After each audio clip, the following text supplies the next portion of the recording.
안녕하십니까. PMO 담당을 하고 있는 한국정보기술단의 구경모입니다. 지금부터 사업관리 통합교육을 시작하겠습니다. 사업관리 통합교육 순서는 첫 번째 주요 마일스톤 상세 일정 계획, 산출물 제출 방법 안내, 그 다음에 공정별 산출물 관리입니다. 네 번째로 본 교육에서 가장 중요한 구축 공정별 가이드라인의 작성 방법을 설명드리고 마지막으로 사업관리 운영 방안에 대해서 설명드리겠습니다. 주요 마일스톤 상세 일정입니다. 협약 체결 후 9월까지 30% 이상 구축 수량에 대해서 중간 점검을 실시하고 100% 구축 수량에 대해서는 10월 27일까지 제출하시면 됩니다. 그 이후 TTA에서 품질 검증 결과를 진행합니다. 백업용 SSD 외장 하드는 12월 15일까지 필수로 제출하시고 12월 31일에 사업을 종료합니다. 다음은 PMO 중점 수행 업무입니다. PMO는 진척 관리를 중심으로 현장 점검 수행, 사업 예산 변경 관리, 표준 산출물 정의 및 배포, 참여 인력 현황 등 PMO에서는 본 사업에 필요한 사업 관리의 분야를 중점적으로 관리합니다. 특히 올해 사업은 일정 준수가 매우 중요합니다. 과제별로 일정 준수를 철저하게 지켜주시기 바랍니다. 월별 주요 일정에 대해서 다시 한번 말씀드리겠습니다. 8월에 착수 보고를 시작으로 9월에 30% 이상 중간 데이터에 대해서 현장 점검 및 평가를 진행하고 10월에는 개인정보 비식별화 조치 점검을 포함하여 10월 27일까지 최종 데이터를 제출하셔야 합니다. 반드시 일정 준수하시고 미제출 시 소명은 필수임을 꼭 기억해 주시기 바랍니다. 11월부터는 TTA 품질 검증 결과서를 토대로 데이터 품질 검증 및 보완 조치를 하시고 최종 산출물을 제출하시면 됩니다. 12월에는 15일까지 백업용 SSD 외장 하드를 필수로 제출하시고 과제별 최종 보고회 및 결과 평가를 통해 사업이 종료됩니다. 다시 한번 강조 말씀드리겠습니다. 이 사업 기간은 12월 31일까지로 연장이 불가함을 기억해 주시기 바랍니다.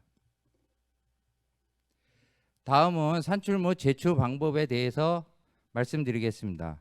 우선 사업관리 산출물은 필수 11종, 선택 2종, 총 13종입니다. 사업관리 산출물은 제출 시기에 맞게 모두 CMS에 제출하시면 됩니다. 데이터 구축 관련 산출물은 필수 20종, 선택 2종으로 총 22종입니다.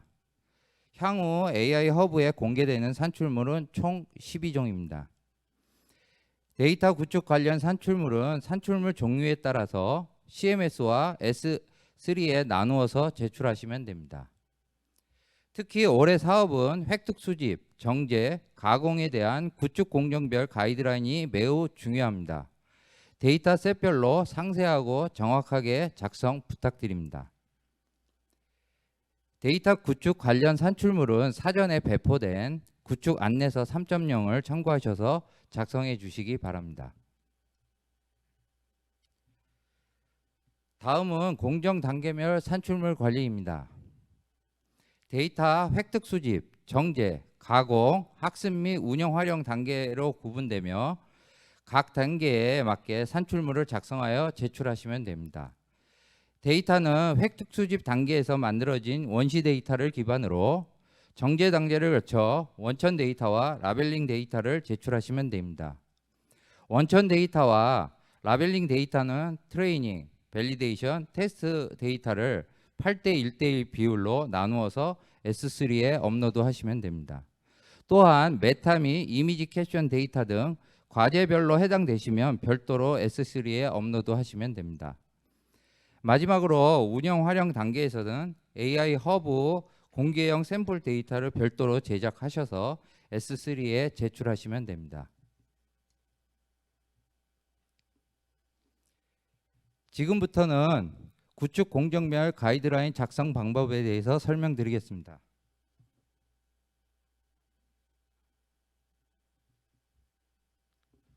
본 사업의 구축 공정별 가이드라인은 획득 수집, 정제, 가공 단계별로 각각 문서를 분리하여 작성하시고 목표량 대비 실제 구출량과 내용을 상세하게 기술하시면 됩니다. 또한 작성 시 유가 원칙에 따라 정확하게 기술하시는 것을 원칙으로 합니다.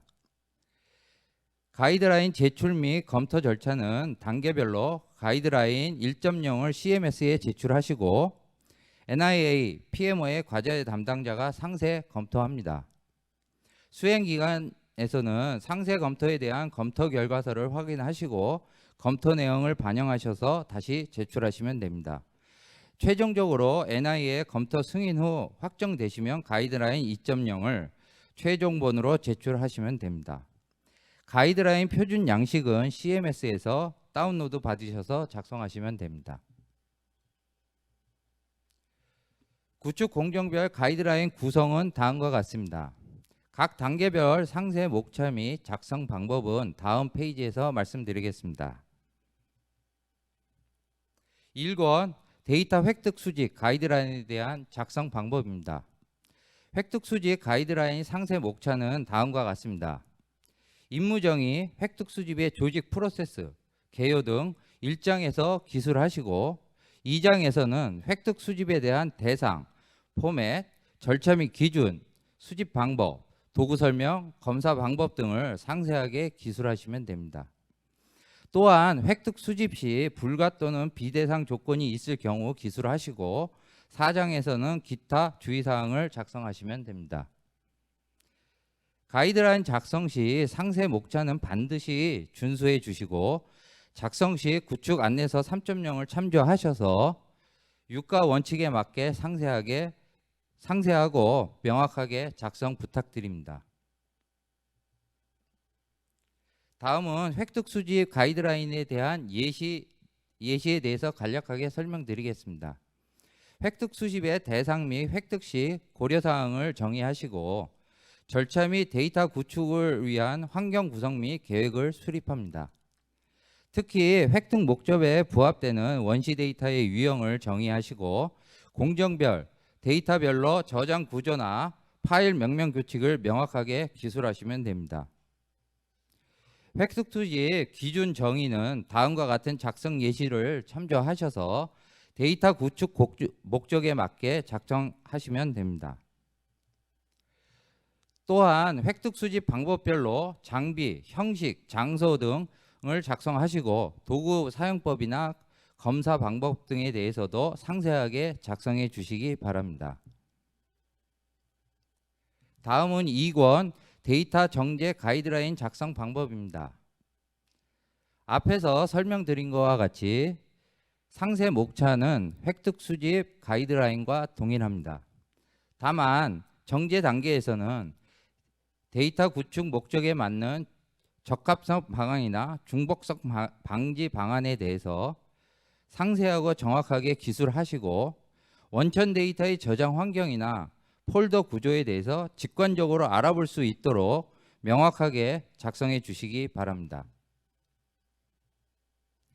정제 가이드라인 예시입니다.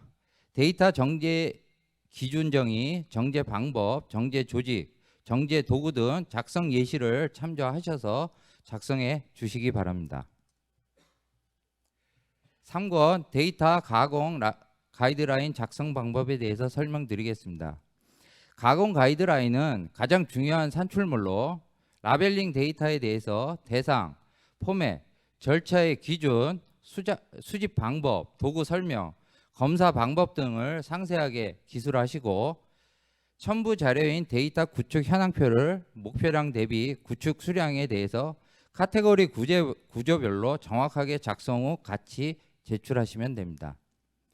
향후 실 데이터의 제출 시 데이터 구축 현황표와 반드시 일치해야 되므로 작성 시 카테고리 구조별로 수량이 불이치되지 않도록 주의하여 작성해 주시기 바랍니다. 다음은 가공 라벨링 가이드라인의 예시입니다.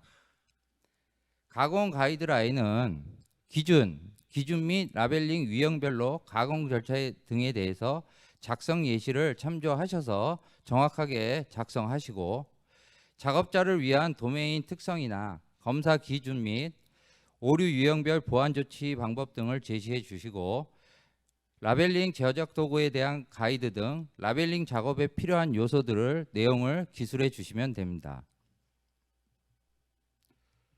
또한 가공에 대한 불가 조건이나 라벨링 기준의 오류 검사 등에 대해서 기술하시면 됩니다. 특히 가공 가이드라인은 품질 검사 기준서로 활용되기 때문에 라벨링 대상이나 기준, 방법 등에 대해서 누락되는 내용이 없이 상세하고 정확하게 작성 부탁드립니다. 지금부터는 가공 가이드라인의 첨부 문서인 데이터 구축 현황표 작성 방법에 대해서 말씀드리겠습니다.